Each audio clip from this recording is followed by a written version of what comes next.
Hello guys, તો ડાયરાને રામ રામ ને મારા બધા ખેડૂત મિત્રોના આજના અમારા નવા વિડીયોની અંદર સ્વાગત છે।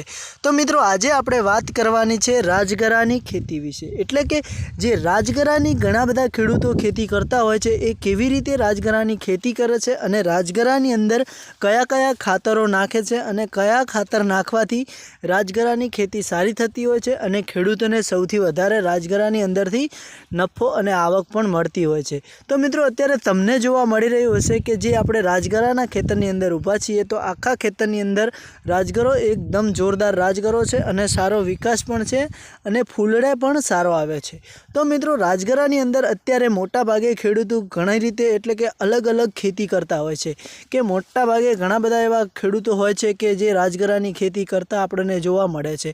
તો મિત્રો, અત્યારે તમે જે આપણે આજના આ વિડીયોની અંદર આપણે વાત કરી રહ્યા છીએ, એની અંદર મિત્રો તમે જોઈ શકો છો કે બહુ વધારે ગાહરો રાજગરો છે અને રાજગરાની અંદર ફૂલડા પણ આવેલા આપણને જોવા મળી રહ્યા છે।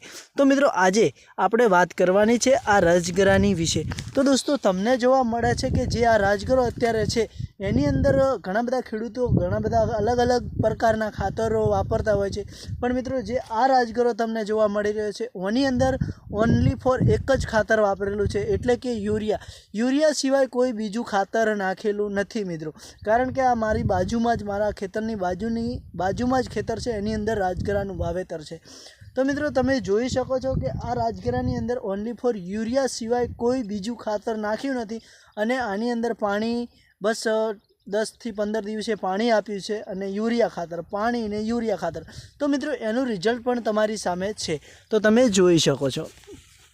તો દોસ્તો, એમ છતાં પણ યુરિયા નાખવાથી પણ અત્યારે રાજગરો બહુ સારો છે। તો મિત્રો, બીજું તમને કંઈ જોવા મળી રહ્યું હોય તો મને જણાવો, કારણ કે જો આ રાજગરો બહુ ગાહરો છે અને એની અંદર ગાહરાની અંદર પણ એક તકલીફ થતી હોય છે ખેડૂતોને, જે કે જુઓ તમે આખા ખેતરની અંદર તમને રાજગરો જોવા મળતો હશે, એની અંદર જે ગાહરો છે એટલે ખેડૂતને ગાહરો રાજગરો સારો ઉત્પાદન આપે છે કે પછી જે આછા ડોકે હોય છે એ સારો ઉત્પાદન આપે છે। તો મિત્રો, મારું કહેવું તો એવું છે કે જે આછો રાજગરો હોય છે એ થડથી ટોચ સુધી ફાલે છે અને ગરવામાં પણ સારો કરે છે અને એકદમ હાઈટ પણ સારી પકડે છે ને એ ડોકો પણ મજબૂત થતો હોય છે, એટલે કે રાજગરાનો છોડ પણ મજબૂત થતો હોય છે દોસ્તો।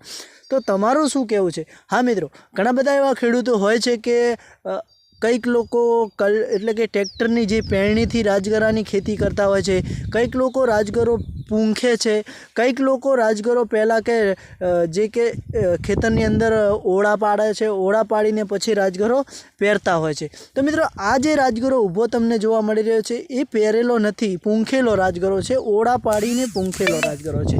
તો મિત્રો, આવી રીતે ઓનલી ફોર આપણે ઘણા બધા ખેડૂત મિત્રો આવી રીતે જ ખેતી કરતા હોય છે અને ઘણા બધા એવા ખેડૂતો હોય છે કે જે પહેલાં DAP ખાતર નાખે છે અને પછી એની અંદર રાજગરો પહેરતા હોય છે। તો મિત્રો, આપણે જે અત્યારે આ રાજગરો ઊભો છે એકદમ ચીકણવા જમીન છે, એટલે કે કાળી જમીન છે અને કાળી જમીનની અંદર રાજગરાનું વાવેતર કરેલું છે, એટલે મને પહેરવાથી મિત્રો એ તકલીફ થતી હોય છે કે રાજગરો ઉગતો નથી અને ઉગતો જ નથી બિલકુલ ને, જમીન રસાઈ જતી હોય છે, કારણ કે રાજગરાના છોડ નરમ હોય છે એના કારણે। તો મિત્રો, તમે જુઓ કે આ પૂંખેલો રાજગરો છે ઓળાની અંદર, તો કેવો વિકાસ છે। તો મિત્રો, આ અમારો રાજગરો છે ને, રાજગરાનો વિડીયો તમને સારો લાગ્યો હોય તો દિલથી અમારા વિડીયોને કોમેન્ટમાં જઈ ખેડૂત લખવાનું ના ભૂલતા। અને મિત્રો, કદાચ તમે અમારી આ ચેનલ ઉપર નવા હોય તો અમારી ચેનલને સબસ્ક્રાઈબર કરી લેજો કે જેથી કરીને સૌથી પહેલાં અમારા વિડીયો તમને મળતા રહે। તો ચાલો મિત્રો, આજના વિડીયોમાં આટલું જ, નેક્સ્ટ વિડીયોમાં ફરી મળીશું।